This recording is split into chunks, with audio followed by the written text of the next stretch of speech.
So I don't have to sell anybody in this room on the fact that screen capture video has become a fairly big thing. I think in other venues I might have to. And we've all seen videos that were great, like Michelle Pistone's on the Legal Ed Web, and we've all seen ones that are really painful, right? Nobody in this room does painful ones. I know this is for everybody out there. So that pained reaction that your students get, or that other people's students get, that actually distracts them from the learning process, I believe.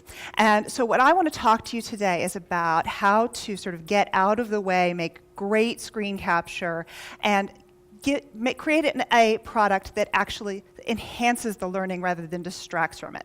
In doing that, I'm going to use the Hollywood production process as a metaphor, and then at the end, I'm going to give you a concrete tool so you can get started if you have never done one of these before, or if you'd like to try this particular tool because you've created videos in the past. So first, I'm going to introduce you to your star. Your star is the visual information that you want to convey, right? Because otherwise you do an audio podcast, right? Why do you need video? So your star you have a lot of ways of making your star look fantastic, but there's also a lot of ways to distract from her. The ways to make her look great almost always happen in the post-production process. So what I want you to think about if you're starting a video project is to take long, clear, good shots of your star. All right, what does that mean in practical terms? Well, let's take this shot as an example.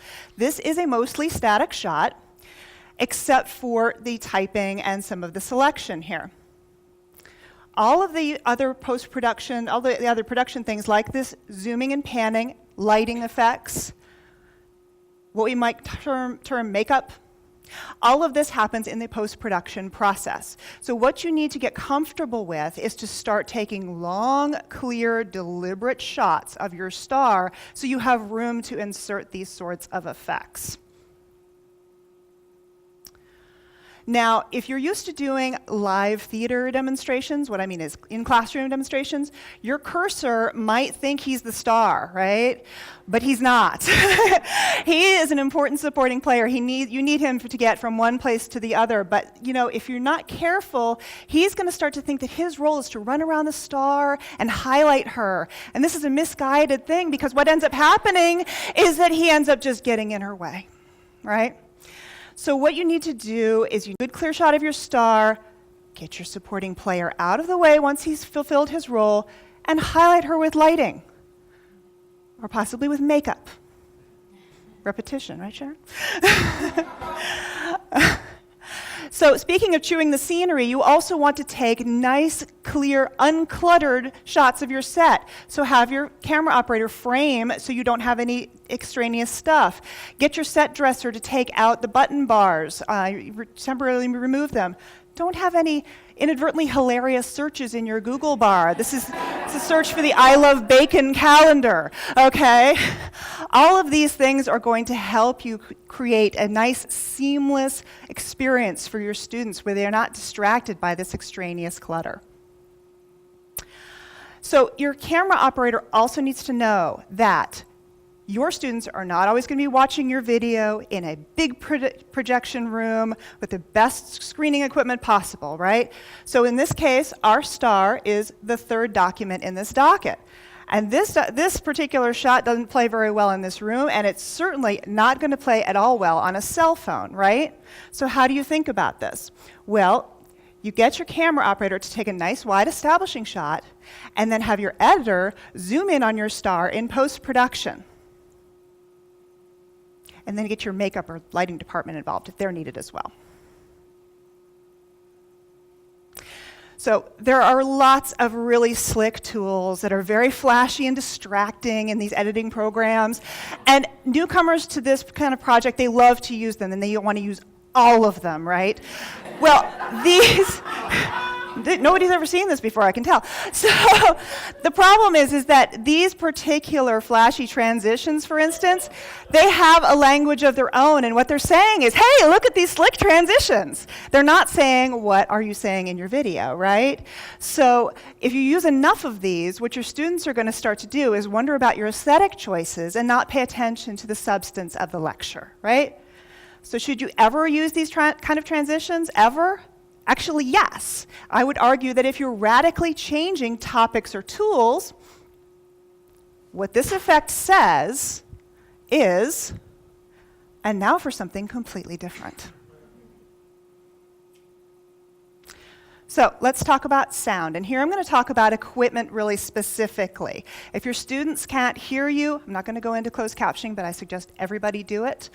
But if your students can't hear you, they're really missing just about every part of the lecture, right? So the Oscar for Sound Design does not go to the person who uses the sort of, headset mic arrangement, not like these. These are very professional. These are very good. But we're talking about the cheap headset mics you use on your webcasts, et cetera, right? The problem with these is that they always sound sharp and artificial and very tinny. The other problem with them is quite frequently people place the microphone right up against their mouth, and their plosives and their other consonants come off like explosions. Now, this is really painful, and it's super painful for a student who's using earbuds or headphones to listen to your lecture, right? So, don't look like the Time Life book salesperson, please, if you can help it. The next step up is this. It's a cheap stick mic. It's better because you can get some distance between yourself and the mic, but these also tend to sound very sharp and compressed. Now, I use this guy. This is the Yeti, and so I think somebody else referred to microphones. Thank you.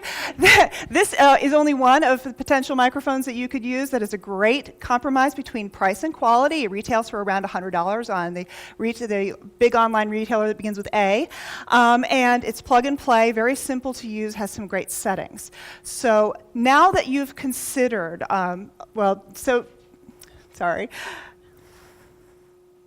So what if you're not teaching research where you have to display online tools or teach online tools, right?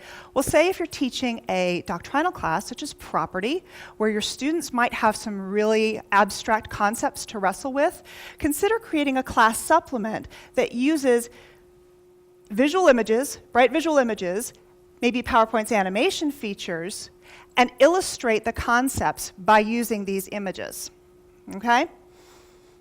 Now, you've got your idea, you've got your concept, you're starting ready to use your tool, now what? Well, I create a script in 3 columns. What the voiceover is going to say, what I'm going to show on the screen, and how I'm going to alter it or edit it in post-production. Now, this does a few things. First of all, it helps you get your timing right. Notice that these effects take some time to transition in and out. So this can help you, hopefully, keep you from rushing. The other thing it does is it tidies up the complexities of the project. These can be very, very complicated projects. So this can help you keep organized. So using a 3-column script or some tool like it gets your producer brain to start to kick into gear. You're now an auteur, right? You're a writer, producer, director. And, and this will help you sort of see and visualize not only what you want to say, but also what you want to show. Because remember, this is a very visual medium. Otherwise, you wouldn't do it. So the next time you want to step into a video project, remember your crew, lighting, makeup, sets, have all of them work together in harmony. And not only will you have a great product, but you'll probably enjoy making it, and your students will probably enjoy watching it.